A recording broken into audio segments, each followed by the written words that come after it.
months, Ohioans will be electing a new governor. But as that race heats up, one of the candidates is stepping back from social media.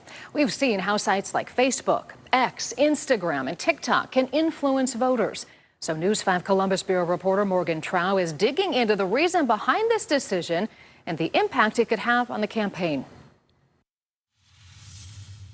We do live and breathe social media. And it's become an essential and inexpensive tool to reach a wider audience. It is absolutely critical in today's day and age that somebody that wants to be successful in politics or really just influencing the conversation in any way is involved and engaged on social media. It's a tool that Tex Fisher knows well. He's a social media ghostwriter for politicians and candidates. But sometimes viewership isn't always a good thing. Find yourself on the wrong side of an echo chamber and you're just essentially being harassed. He says that the key is having a thick skin, which he knows since he's also a state lawmaker. He adds that people need to know when to put their phones down, which is what GOP-endorsed gubernatorial candidate Vivek Ramaswamy is doing. Ramaswamy announced that he's deleting social media, saying it's too easy to get a distorted sense of the public's concerns. In his Wall Street Journal op-ed, he wrote that it has coordinated influence that hides behind armies of avatars, creating a false impression of grassroots support, which can skew his beliefs on what Ohioans care about. And remember the context of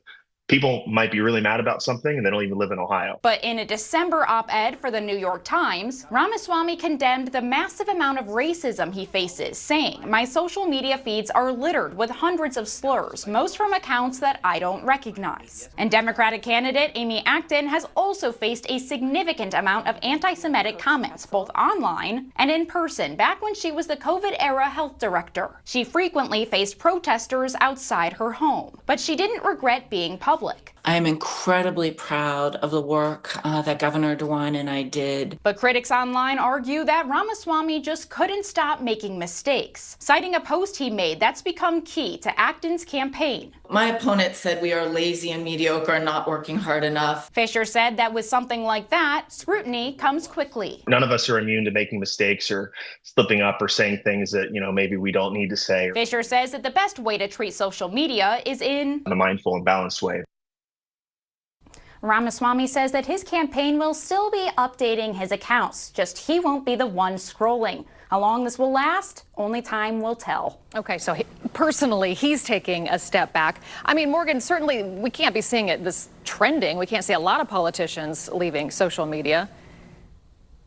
Katie, yes, this is actually super unique, especially for somebody who really built a lot of his following based on his online presence.